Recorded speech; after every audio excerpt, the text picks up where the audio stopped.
নমস্কাৰ বন্ধুসকল, আপোনালোকক মোৰ এই চেনেলটোলৈ স্বাগতম।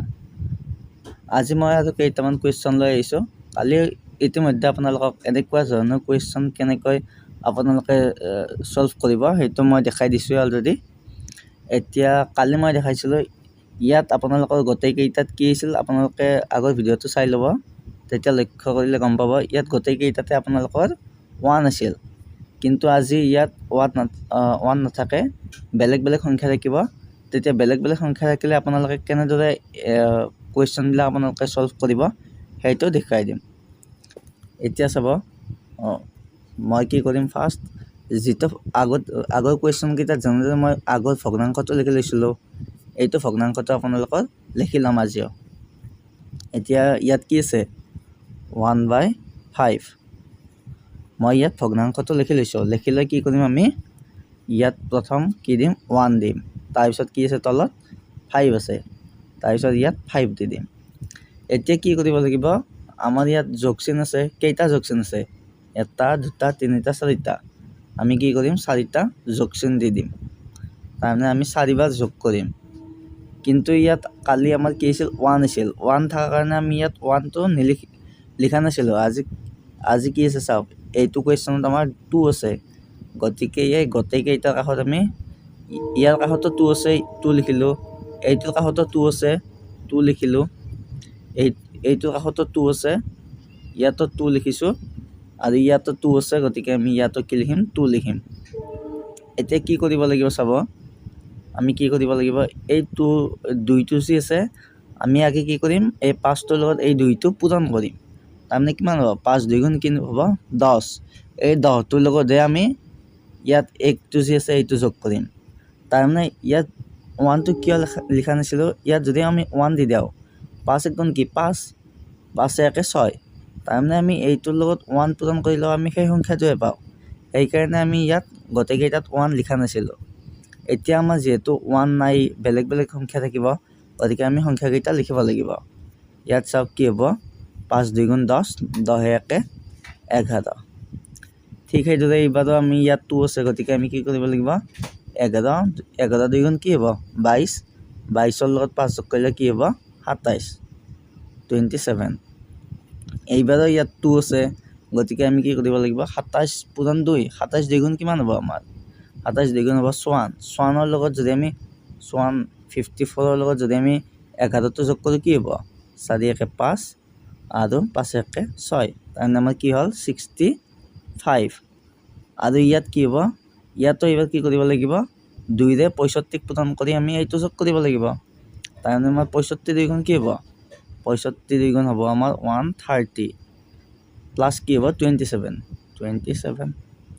এইটো যোগ কৰিলে কি হ'ব, 7 5 1। তাৰমানে আমাৰ কি হ'ল, 157। এতিয়া চাব, কালি ভিডিঅ'টোত মই কৈছোঁৱে, যদি ইয়াত আমাৰ ভগ্নাংশটো যদি বাহিৰত থাকে, ইয়াত আমাৰ বাহিৰত আছে নে নাই, ইয়াততো কোনো ভগ্নাংশৰ চিন নাই। গতিকে এনেকৈ থাকিলে কি হ'ব, আমাৰ ওলোটাকৈ আহিব লাগিব, এই লাষ্টৰ শেষৰ দুটা ওলোটাকৈ আহিম। এতিয়া একেবাৰে শেষত কি আছে, 157 ডিভাইডেড বাই কি হ'ব আমাৰ 65। তাৰমানে আমাৰ এইটো কি হৈ যাব, এনচাৰ হৈ যাব 157/65। আমাৰ 157/65, চৰি ইয়াত কি আছে, 62 আছে। ৰ'ব এবাৰ চাই লওঁ, 5 2 গুণ 10, 10 1 11, 11 2 গুণ 22, 22 5 হ'ব আমাৰ 27, আৰু 27 2 গুণ 54, 27 2 গুণ আমাৰ 54, 65, 65 2 গুণ আমাৰ হৈ যাব 5 2 10, 31, 31ৰ লগত আমি যদি 27 যোগ কৰোঁ 57। ইয়াত আমাৰ এইটো 5 হ'ব লাগিছিল, তাৰমানে আমাৰ 157/62 নহয়, 65 হ'ব লাগিছিল। গতিকে আমাৰ এইটো চি নম্বৰটো ৰাইট হৈ যাব। এতিয়া আমি নেক্সট কুৱেশ্যনটো চাই লওঁ।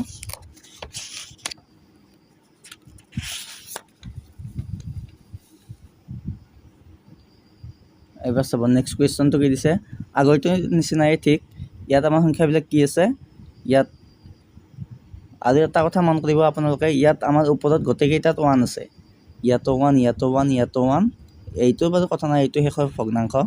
কিন্তু আমাৰ যিকেইটা আমাৰ ওপৰত থাকে সেইকেইটা আমি 1 থাকে না চাব লাগিব আৰু যদি 1 নাথাকে তেতিয়াহ'লে আৰু নিয়মটো আৰু অলপ চেঞ্জ হৈ যাব মই সেইটো আপোনালোকক দুটামান কুৱেশ্যন পিছত দেখাই দিম এতিয়া চাব ইয়াত আমাৰ সংখ্যাবিলাক কি আছে বেলেগ বেলেগ আছে ইয়াত 2 আছে ইয়াত 1 আছে ইয়াত 3 আছে ইয়াত কি আছে 2 আছে গতিকে আমি এইটো কি কেনেকৈ কৰিম এই মাত্ৰ যে শিকাই দিলোঁ তেনেকুৱাই হ'ব আমি আগতে ভগ্নাংশটো লিখি ল'ম 1/5 1/5 লিখাৰ পিছত আমি কি কৰিম 1 5 কেতিয়া যোগচিন কেইটা আছে এটা দুটা তিনিটা চাৰিটা গতিকে আমি চাৰিটা যোগচিন দি দিম চাৰিটা দি দিলোঁ এতিয়া শেষৰটো কাষত কি আছে 2 আছে 2 লিখিলোঁ তাৰপিছত কি আছে 3 আছে 3 লিখিলোঁ তাৰপিছত কি আছে 1 আছে 1 লিখিলোঁ তাৰপিছত আছে আমাৰ 2 গতিকে 2 লিখিলোঁ এতিয়া কি কৰিব লাগিব আগৰটো নিচিনা 5 2 গুণ 10 10 কি হ'ব 11 11 লগত এবাৰ 3টো পূৰণ হ'ব 11 3 গুণ কিমান 33 33 আছে কি হ'ব 39 38 38 লগত 1 পূৰণ কৰিলে কি হ'ব 38 হ'ব আৰু যদি 38 লগত আমি 11টো যোগ কৰি কি হ'ব 49 আৰু এইবাৰ কি হ'ব 49 লগত আমি 2টো পূৰণ কৰিব লাগিব 49 into 2 9 2 গুণ 18 8 8 গ'লে 98 98 পালোঁ 98 লগত আমি কি কৰিব লাগিব এই 38টো আমি যোগ কৰিব লাগিব 38 8 8 6 7 গ'লে 9 3 12 13 কি পালোঁ আমি এইটো 136 ঠিক আগৰটো নিচিনা এইটো আমাৰ বাহিৰত আছে গতিকে আমি কি কৰিম ওলোটাকৈ আহিম শেষৰ দুটা ওলোটাকৈ আহিম একেবাৰে শেষৰটো কি আছে 136 তাৰে পিছত কি আছে 49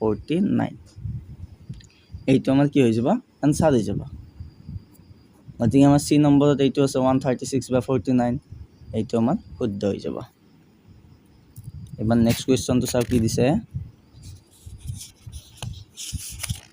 এইটো একেবাৰে উদাই থাকে বাবে মই দি দিছিলোঁ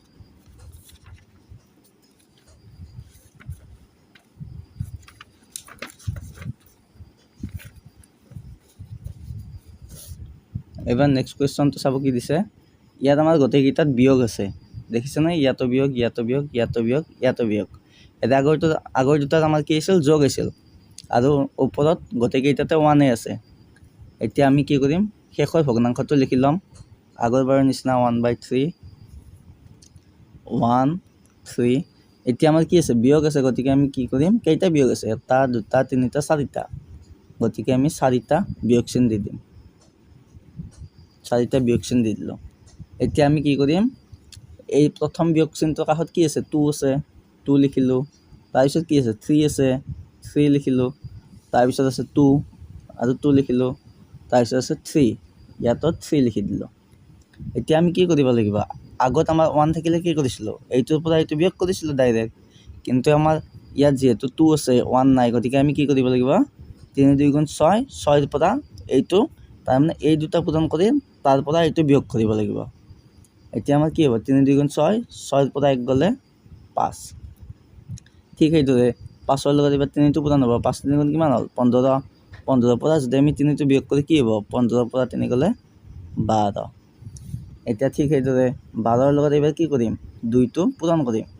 12 2 গুণ 24 24ৰ পৰা যদি আমি 5টো বিয়োগ কৰোঁ তেতিয়া কিমান হ'ব 24ৰ 5 গ'লে হৈ যাব আমাৰ 19 ঠিক সেইদৰে এবাৰ কি কৰিম 19ৰ লগত ইয়াত 3 আছে না এই 3টো পূৰণ কৰিম 19 3 গুণ কিমান 57 57 তাৰ পৰা আমি কি বিয়োগ কৰিম 12টো বিয়োগ কৰিব লাগিব 12টো যদি আমি বিয়োগ কৰোঁ কি হ'ব 7ৰ পৰা 2 গ'লে 5 আৰু 5ৰ পৰা 1 গ'লে 4 কি পালোঁ আমি 45 ঠিক আগৰবাৰৰ নিচিনা আমাৰ এইটো এইবাৰ বাহিৰত আছে গতিকে আমি কি কৰিম ওলোটাকৈ আহিম 45টো আগত লিখিম 45 আৰু তলত লিখিম কি 19 আমাৰ এইটোৱে হৈ যাব আমাৰ ৰাইট আনসাৰ গতিকে কি হ'ব 45/19 ডি নম্বৰত আছে এইটো আমাৰ কি হৈ যাব ৰাইট হৈ যাব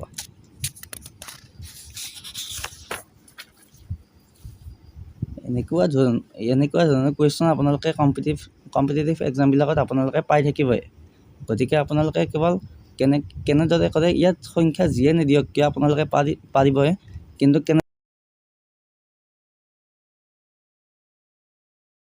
এনেদৰে কৰে সেইটো আপোনালোকে মন দি কৰিব আৰু আপোনালোকে দুই এটা নিজে প্ৰেক্টিচ কৰি চাব। এইবাৰ চাব, এইবাৰ কি দিছে। ইয়াত আমাৰ আগৰ কেইটাত কি আছিল, 1 আছিল, কিন্তু ইয়াত 1 আছে নেকি, ইয়াত 2 আছে, ইয়াত 3 আছে, ইয়াত 4 আছে। এইটো বাৰু ভগ্নাংশ, এইটো কথা নাই। ইয়াত 2, ইয়াত 3 আৰু কাষৰ কেইটাও 1 নাই। ইয়াত 2, 5, 1 গোটেইকেইটা বেলেগ বেলেগ সংখ্যা আছে। তেতিয়া আমি কি কৰিম, তেতিয়া আমি ঠিক আগৰবাৰৰ নিচিনা আমি ভগ্নাংশটো লিখি ল'ম। গোটেইকেইবাৰতে আপোনালোকে ভগ্নাংশটো ফাৰ্ষ্ট লিখি ল'ব। লিখি লোৱাৰ পিছত আপোনালোকে কি কৰিব, ইয়াত 4, 5 যি দুটা আছে আমি সেই দুটা ভগ্নাংশ লিখি ল'লোঁ। এতিয়া চাওক যোগ চিন কেইটা আছে, 1, 2, 3, 1, 2, 3। ইয়ালৈকে আপোনালোকৰ কোনো ধৰণৰ চিন্তা নাই আৰু। এতিয়া নেক্সট আমাৰ কি আছে, এইটো কাষত 1 আছে, গতিকে আমি ইয়াত 1 দি দিলোঁ। ইয়াত আছে 5, ইয়াতো 5 দি দিলোঁ। ইয়াত আছে কি 2, ইয়াতো 2 দি দিলোঁ। ইয়ালৈকে আপোনালোকৰ কোনো ধৰণৰ কনফিউজন নাই, অলৰেডি মই আপোনালোকক দেখাই দিলোঁৱে। এতিয়া কথাটো হ'ল আমাৰ ওপৰৰ দুটা এইবাৰ বেলেগ বেলেগ আছে। তেতিয়া আমি কি কৰিম, 1ৰ ওপৰত কি আছে, 3 আছে, গতিকে আমি 1ৰ তলত আমি এইটো যি সংখ্যা পাওঁ সেইটোক আমি 3ৰে হৰণ কৰি দিম। আৰু 5ৰ ওপৰত কি আছে, 2 আছে, গতিকে আমি 5ত যি সংখ্যা পাওঁ সেইটোক আমি 2ৰে হৰণ কৰি দিম। এতিয়া চাওক, এতিয়া আমি কি কৰিম, এইটো আগৰবাৰৰ নিচিনা আমি যোগ কৰোঁ। 5 × 5, 5 × 4 কি হ'ব, 9। এই 9টোক আমি 3ৰে হৰণ কৰিলোঁ, তাৰমানে কেইবাৰ গ'ল, এইটো হ'ব আমাৰ 3। এতিয়া আমি এইটো কি পালোঁ, 3 পালোঁ, গতিকে এইবাৰ কি কৰিব লাগিব, এই 5ৰ 3ৰ লগত এইটো 5টো পূৰণ কৰিম। 5 × 3 কি হ'ল, 15। 15ৰ পাছে কিমান হ'ল, 20। এতিয়া 2ৰে 20ক কেইবাৰ যাব, 10 বাৰ যাব। এইবাৰ আমাৰ কি আছে, ইয়াত 2 আছে, 10 × 2 কি হ'ব, 20। 20 × 3 কি হ'ব, 23। এইকেইটা সংখ্যা আমি পাই গ'লোঁ। পাই যোৱাৰ পিছত এতিয়া কি কৰিম, ইয়াতো আমাৰ 2 বাহিৰত আছে, ভগ্নাংশৰ চিনডালৰ বাহিৰত আছে। তেতিয়া আমি কি কৰিম, ওলোটাকৈ আহিম। প্ৰথমতে কি লিখিম, 23, তাৰপিছত 10। এইটো আমাৰ কি হৈ যাব, এনচাৰ হৈ যাব। 23/10, এইটো B নম্বৰত আছে, গতিকে এইটো ৰাইট হৈ যাব। আপোনালোকে ইয়াত ওপৰত যিটো সংখ্যা দিয়া থাকে, ইয়াত চাওক 1ৰ ওপৰত আছে, গতিকে আমি 1ত যি সংখ্যা পাওঁ সেইটোক আমি 3ৰে হৰণ কৰি দিম। এইটো 5ৰ ওপৰত 2 আছে, তাৰমানে আমি 5ত যিটো সংখ্যা পাওঁ, 5ত যি সংখ্যা পাওঁ সেইটো আমি আগৰ নিয়মতে কৰি যাম। কৰি যি সংখ্যা পাওঁ সেইটোক আমি কেৱল 2ৰে হৰণ কৰি দিম। বাকী প্ৰচেছখিনি একেবাৰে। এইবাৰ চাব, নেক্সটটো চাওঁ মই।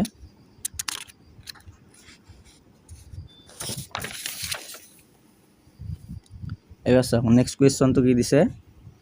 নেক্সটটো এইমাত্ৰ যে শিকাই দিলোঁ সেইটোৰ নিচিনাই। ইয়াত কি আছে, 9 আছে, ইয়াত আছে 3, আৰু ইয়াত সংখ্যাকেইটা বেলেগ বেলেগ আছে, 3 আছে, 2 আছে, 1 আছে। ঠিক আগৰবাৰৰ নিচিনা আমি ভগ্নাংশটো লিখি লওঁ আগে, 7/8। আগতে গোটেইকেইবাৰতে আপোনালোকে ভগ্নাংশটো লিখি ল'বই লাগিব। তাৰপিছত কি আছে, এইবাৰ ইয়াত আছে আমাৰ 7, তাৰপিছত 8। যোগ চিন কেইটা আছে চাই লওক, 1, 2, 3টা। আমি 3টা যোগ চিন দি দিলোঁ। 3টা দিয়াৰ পিছত এতিয়া আমি কি লিখিব লাগিব, যোগ চিনৰ কাষত সংখ্যা কেইটা লিখিব লাগিব। ইয়াত প্ৰথমতে কি আছে, 1 আছে, 1 লিখি দিলোঁ। তাৰপিছত কি আছে, 2 আছে, 2 লিখি দিলোঁ। তাৰপিছত 3 আছে, ইয়াতো 3 লিখি দিলোঁ। এতিয়া আগৰবাৰৰ নিচিনাকৈ 1ৰ ওপৰত কি আছে, 3 আছে, গতিকে আমি ইয়াত যি পাওঁ সেইটোক আমি 3ৰে হৰণ কৰিব লাগিব। তাৰপিছত 2ৰ ওপৰত কি আছে, 2ৰ ওপৰত আছে আমাৰ 9, গতিকে আমি এইটোত যি পাওঁ, ইয়াত যিটো সংখ্যা পাওঁ সেইটোক 9ৰে হৰণ কৰি দিব লাগিব। এতিয়া আমাৰ এইখিনি হৈ গ'ল। এতিয়া আমি প্ৰচেছ মতে কৰি যাওঁ। এতিয়া আমি কি কৰিব লাগিব, ইয়াত যোগ আছে, গতিকে আমি 8 × 8, 8 × 7 কি হ'ব, 15। এতিয়া 3ৰে যদি আমি 15ক হৰণ কৰোঁ, কেইবাৰ যাব, 5 বাৰ যাব। 5 × 3 = 15। এতিয়া আমি এইটোৰ মান কি পালোঁ, 5 পালোঁ। এতিয়া কি কৰিব লাগিব, 5 × 2 = 10, 10 × 8 কি হ'ব, 18। 9ৰে 18ক কেইবাৰ যাব, 2 বাৰ যাব। এতিয়া কি কৰিব লাগিব, 2 × 3 = কি হ'ব, 6, 6 বাছে কি হ'ল, 11। আমি এইখিনি পাই গ'লোঁ। এতিয়া চাওক, একদম আগৰবাৰৰ নিচিনা ইয়াতো 3+টো আমাৰ কি আছে, ভগ্নাংশৰ চিনডালৰ বাহিৰত আছে, গতিকে আমি এইটো ওলোটাকৈ আহি যাম। তাৰমানে আমাৰ শুদ্ধটো কি হ'ব, 11/2। এইটো আমাৰ ৰাইট হৈ যাব। গতিকে এইটো চি নম্বৰত আছে, এইটো আমাৰ ৰাইট হৈ যাব। গতিকে আপোনালোকে যদি ভালদৰে বুজি পাইছে ভিডিঅ'টো লাইক কৰি দিব আৰু ভিডিঅ'বোৰত আপোনালোকে কমেণ্ট কৰি দিব, বন্ধুসকলৰ লগত শ্বেয়াৰ কৰি দিব। আৰু যদি নতুনকৈ